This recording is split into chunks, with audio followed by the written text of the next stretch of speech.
मैं इधर आ जाऊँ तो मीडिया ले चले।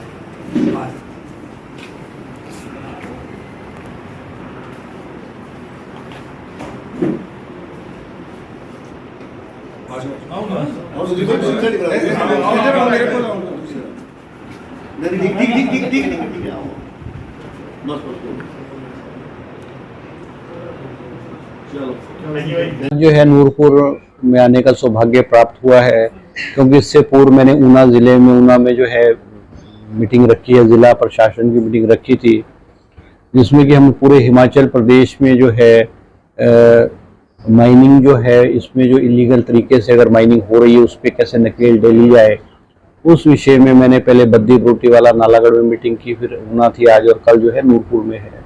तो विस्तृत रूप से उसमें चर्चा की जाएगी कि शॉर्ट टर्म जो प्रिवेंशन मेजर जो है क्या लिए जाएं, लॉन्ग टर्म क्या लिए जाएं, उस पे हम फील्ड से भी एक विस्तृत रिपोर्ट लेना चाहते हैं और इसको किस तरह से रोका जाए, ये हमारा मकसद है। इसके अलावा हिमाचल प्रदेश में जहाँ क्राइम बढ़ रहा है और जिस तरह से ड्रग्स की तस्करी हो रही है, उसको रोकने के लिए भी विस्तृत रूप से जो है चर्चा जो है वो हर जगह हम कर रहे हैं कि ड्रग्स का प्रचलन जो है, इलीगल एक्टिविटीज़ है, उसको जो है किस तरह से नकेल डाली जाए, उसको किस तरह से कम किया जाए, उस पर विस्तृत रूप से हम जिला प्रशासन से चर्चाएं करते हैं।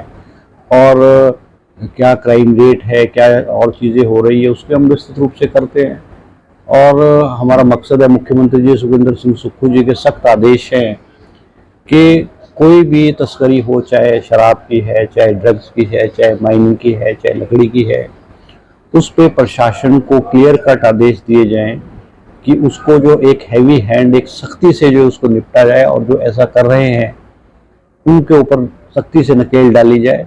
और पॉलिटिकल इंटरफेरेंस जो है वो इन चीज़ों में, चाहे माइनिंग है, चाहे ड्रग्स है, चाहे इस तरह की तस्करी है, उसमें कोई पॉलिटिकल इंटरफेरेंस ना हो, और किसी भी राजनीतिक पार्टी के लोगों की, चाहे वो सत्ता के लोग हैं, चाहे वो विपक्षी लोग हैं, उसको जो है उसकी जो है वो इंटरफेरेंस ना हो, और कोई भी लीगल काम करता है उस पर जो है कड़ी कार्रवाई की जाए। ये हमारा मकसद है। बाकी पार्टी की नीति है, पार्टी का कार्यक्रम है, लोगों की ग्रीवेंसेस है। यहाँ भी भारी तादाद में कांग्रेस पार्टी के सभी कार्यकर्ता उपस्थित हैं। हमारे विधायक निक्का जी भी हैं, हमारे पूर्व विधायक अजय पठानिया जी भी, या अजय महाजन जी भी हैं। विस्तृत रूप से जो इस क्षेत्र की समस्या है देखते हैं, उन पर भी विस्तृत रूप से चर्चा की जाएगी। लोगों की ग्रीवेंसेस हैं तो उस पर विस्तृत रूप से बैठ करके हम चर्चा करेंगे, उन चीज़ों को हल करने की कोशिश करेंगे। जो बड़ी चीज़ें हैं, बड़ी समस्याएं हैं, उसको हम जो है मुख्यमंत्री को भी उसको उन चीज़ों से अवगत कराया जाएगा। सर, इंडस्ट्री एक बड़ा प्रोजेक्ट है सरकार का। हमें लगता है कि जो हमारा जो राजस्व ज़्यादातर क्रैशरों से जाता है, उनमें कुछ क्रैशर वालों को ये भी कुछ ढीलापन होना चाहिए सरकार का। नहीं, देखो ऐसा है कि हिमाचल प्रदेश में इंडस्ट्री जो है वो बहुत बड़े पैमाने पे है। हिमाचल प्रदेश इंडिया का जो फार्मास्यूटिकल हब है, उसका 35% फार्मास्यूटिकल के यूनिट्स हिमाचल प्रदेश में है। और हमारे जो नेशनल लेवल के जो कंपनीज है, जितनी भी बड़ी बड़ी कंपनीज है, वो 90% हिमाचल प्रदेश में उनके यूनिट्स है।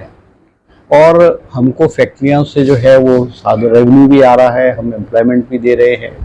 मगर वो क्या रहा है कि हमारी जो फैक्ट्रीज हैं वो हमारे बॉर्डर एरियाज पे है, चाहे आपके कांगड़ा वाली बेल्ट है, चाहे बद्दी बरोटीवाला है, ऊना है, या ज़िला सिरमौर का पोंटा कलाम है। क्योंकि फैक्ट्री का जो साइट को जो चूज़ करता है, जो चयनित करते हैं, वो फैक्ट्री वाला खुद करता है।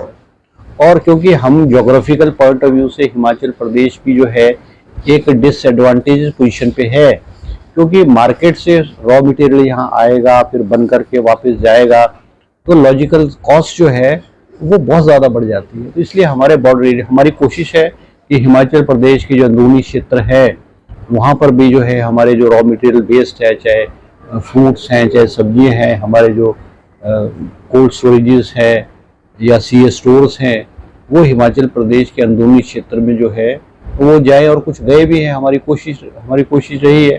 क्योंकि अब एक और बात है कि हिमाचल प्रदेश में सरकारी क्षेत्रों में जो है नौकरी की गुंजाइश कम है। हिमाचल प्रदेश में सरकारी क्षेत्रों में सैचुरेशन पॉइंट पे नौकरियां पहुंच चुकी है। अब हमारे पास सिर्फ ऑप्शन जो है या इंडस्ट्री है या टूरिज्म है, ये दो क्षेत्र है जहाँ पे हम रोजगार के साधन उपलब्ध करा सकते हैं और हमारे को अपना इंफ्रास्ट्रक्चर को जो है इम्प्रूव करना पड़ेगा। आज जैसे कि आप सब जानते हैं, हिमाचल प्रदेश जो है वो एक बहुत ही वित्तीय संकट के दौर से गुजर रहा है। आज हिमाचल प्रदेश के ऊपर लगभग 85,000 रुपये का करोड़ है, 85,000 करोड़ रुपए का कर्ज है और डे टू डे चलाना जो है कठिन हो गया है। अब मुख्यमंत्री जी ने बहुत सारे कदम उठाए हैं जिससे हमारा रेवेन्यू बढ़ा है। हमारे जो वेंड्स है, शराबों के जो ठेके होते थे जिनकी पिछले 5 सालों में रिन्यूअल हुआ करती थी, उनको ठेकों को ओपन ऑक्शन की गई है और उससे हमको लगभग कोई 550 करोड़ रुपए का जो रेवेन्यू है वो हमारा बढ़ा है। इसी तरह से हमने माइनिंग की भी अब जो नई पॉलिसी बनाई है जिसमें हमने बहुत सारी जो मांगे हैं, जो हमारे क्रशर ओनर्स है उन्होंने हमको मांग की थी, हमने कुछ चीज़ों को ऐड करके किया है, उनको राहत दी है ताकि हमारा जो है माइनिंग से जो है वो रेवेन्यू भी बढ़े।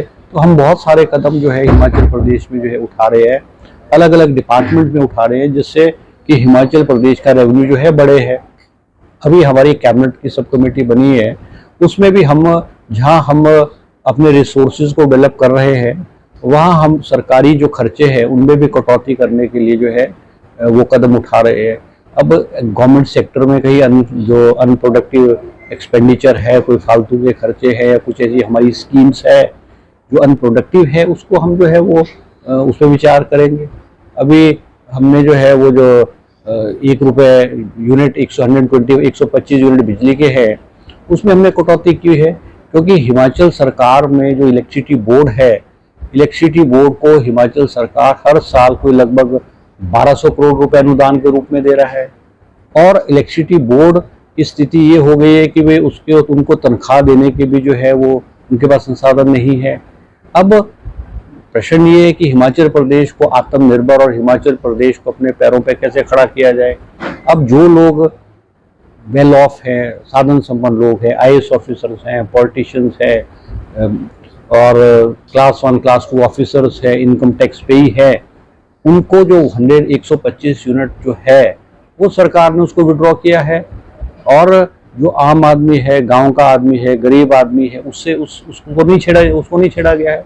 तो इस तरह से बहुत सारे जो फैसले हैं सरकार आने वाले समय में अनफ्रूटफुल एक्सपेंडिचर है उसको रोकने की जो है प्रयास करेगी, क्योंकि हिमाचल प्रदेश एक पहाड़ी क्षेत्र होने की वजह से यहाँ पे जो रेवेन्यू कलेक्शन है उसकी भी गुंजाइश बहुत कम है।